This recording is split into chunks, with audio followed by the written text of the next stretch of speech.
आरव और अनन्या एक छोटे से गांव में रहते थे।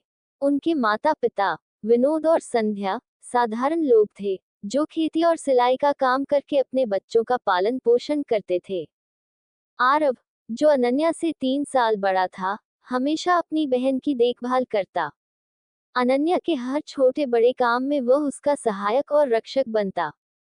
जब भी अनन्या स्कूल जाने में आलस करती, आरव उसे प्यार से समझाता और उसके बैग में उसकी पसंदीदा टॉफी रख देता। अनन्या की शरारतें और आरव की शांत स्वभाव की वजह से दोनों का रिश्ता और भी खास था। वे साथ खेलते, हंसते और हर मुश्किल का सामना साथ करते। समय बीतता गया और आरव कॉलेज जाने के लिए शहर चला गया। घर पर अनन्या अकेली रह गई। आरव के जाने के बाद उसे हर छोटी बात में अपने भाई की कमी महसूस होती। वह उसे पत्र लिखती और अपनी बातें साझा करती।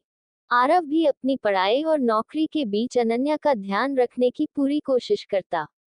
जब भी वह गांव आता, तो दोनों भाई बहन एक दूसरे से ढेर सारी बातें करते।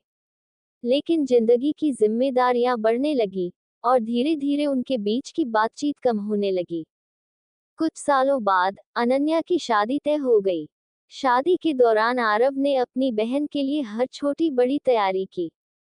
वह चाहता था कि उसकी बहन की शादी किसी सपने जैसी हो।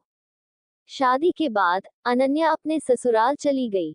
अब दोनों भाई बहन का मिलना और भी कम हो गया। अनन्या का ससुराल एक बड़ा परिवार था, जहां उसकी जिम्मेदारियां बढ़ गई थी। आरव ने भी शहर में एक अच्छी नौकरी कर ली थी, लेकिन उसकी जिंदगी में खालीपन था। उसे अपनी बहन की हंसी और उसकी बातें बहुत याद आती थी। एक दिन आरव को फोन पर पता चला कि अनन्या के पति का एक्सीडेंट हो गया है और उनकी हालत गंभीर है। वह सब कुछ छोड़कर तुरंत अपनी बहन के पास पहुंचा। ससुराल में अनन्या अकेली और परेशान थी। आरव ने उसे संभाला और हर मुश्किल में उसका साथ दिया। अनन्या का पति धीरे धीरे ठीक होने लगा, लेकिन इस घटना ने अनन्या को तोड़कर रख दिया। आरव ने अनन्या से कहा, तुम्हें डरने की जरूरत नहीं है। जब तक मैं हूं, तुम्हारे ऊपर कोई आंच नहीं आ सकती। तुम मेरी बहन हो, और मेरा फर्ज है कि तुम्हें हर मुश्किल से बचाऊं। अनन्या के पति के ठीक होने में काफी समय लगा। इस दौरान आरव ने अपनी नौकरी छोड़कर अपनी बहन और उसके परिवार का ध्यान रखा।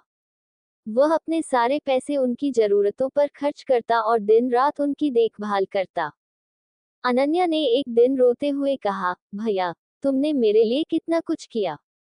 मैं तुम्हारा यह एहसान कभी नहीं चुका सकती।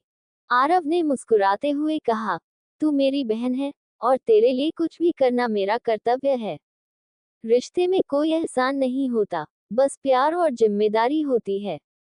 अनन्या का पति जब पूरी तरह से ठीक हो गया, तो उसने आरव से कहा, भाई साहब, आपने हमारे लिए जो किया, उसे मैं कभी भूल नहीं सकता।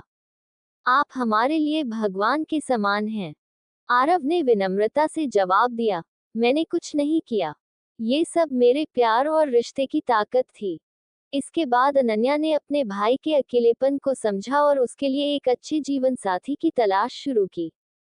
कुछ समय बाद आरव की भी शादी हो गई, और दोनों भाई बहन के रिश्ते में फिर से वही गर्माहट आ गई।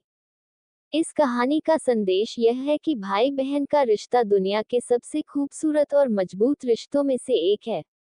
ये रिश्ता न केवल प्यार और देखभाल का प्रतीक है, बल्कि इसमें त्याग, समर्पण और आपसी समझ भी छुपी होती है। रिश्ते खून से नहीं, भावनाओं और समर्पण से बनते हैं। भाई बहन का रिश्ता हमें ये सिखाता है कि सच्चे प्यार और अपनापन से हर मुश्किल को पार किया जा सकता है।